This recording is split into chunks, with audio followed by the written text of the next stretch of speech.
Many traders believe that with an iron condor, there is a maximum loss built into the trade.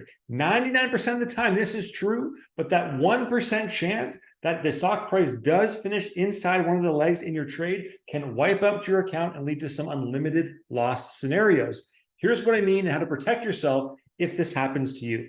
I've built out this iron condor here inside Interactive Brokers to give you some real examples of the numbers. And let's take it one step further by going into an Excel spreadsheet and really breaking it down. So for this iron condor on the SPY ticker, the S&P 500, we've got the current stock price there. We've got our strikes right here for our calls and puts and our short and long legs, plus the premium that we received for the short legs that we took on the positions for. If we add those up and subtract the positions that we bought for the long legs to go long, we have a total premium or net credit received of $215 overall. First, let's look at what the maximum potential loss could be if the stock price approaches or goes beyond this 470 call area right here. To calculate this, all we need to do is take the difference between the strike prices of the short and long call. In this case, it is $5.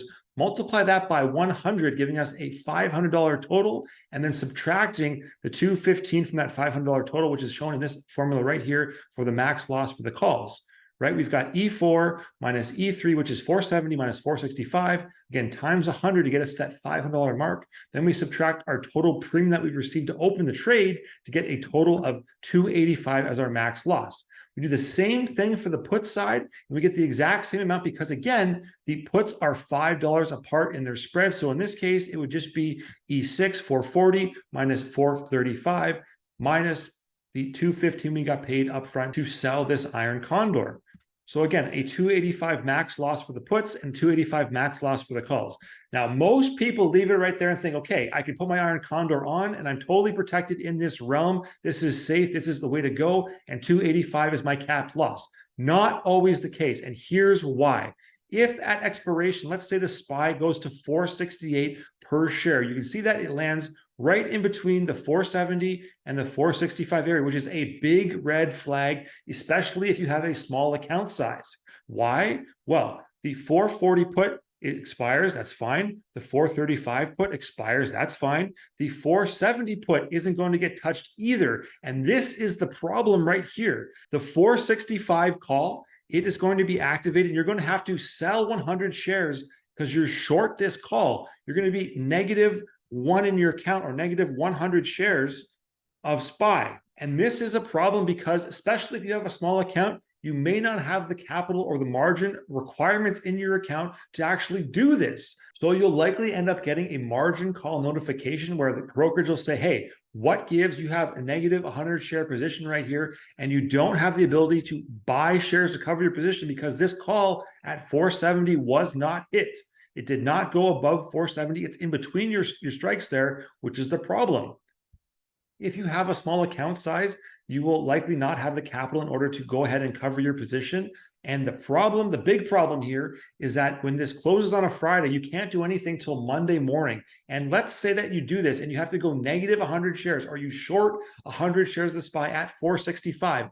The market could rally over the weekend. Let's say there's a big news event and it causes the SPY to skyrocket. Interest rates are going down. Let's say that's the catalyst, and it goes and opens Monday morning at 485 per share. You just shorted the SPY at 465. You have to now cover your position because if you don't, you have a margin call position where your account will be liquidated for you. So it's either you're going to do it yourself, or likely the brokerage will do it for you Monday morning at the open, because this happens at expiration on the Friday. You're going to go ahead and try to buy to cover your short, and you're going to buy at 485. Well, you just sold at 465 and you went short. You buy at 485. That's a $2,000 difference. Okay. The difference here for the math is E15, which is 465.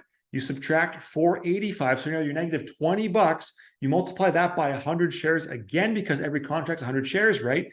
And then you can add in the premium that you got paid to sell the iron condor at the start, but you end up with this $1,785 position to buy at 485 and cover your short position. So this is a perfect example of what could happen to that 1% time where the stock price ends up in between one of your short and long calls or short and long puts. You have to get assigned or go short on a company that you may not have shares of. You have to cover that because your margin requirements are all out of whack, especially if your account's really, really small and you just don't have the capital to do so. And you have a potential where the market opens up on Monday with a negative movement relative to your position, causing you a greater loss, much greater loss, in fact, than this $285 that you would think you'd have when you sell the Iron Condor at the beginning. So how do you combat this so that this kind of scenario does not happen to you, this 1% scenario you're safe from? The easiest way to do this is as you approach expiration, if you see or think this is a potential possibility, or if this price is approaching one of your set of legs, you can simply close the trade at a loss and protect your unlimited risk scenario. This could open up at 485, 495, 515. Nobody knows. It could go all the way to 600 and your loss just compounds from there. So the easiest way to do this is to just close down the position, take a capital loss. It will be less than the max loss here shown if you decide to close early. The other way to do it is to roll or potentially roll out your position that's being threatened. And to see how to do that, make sure you check this out right here.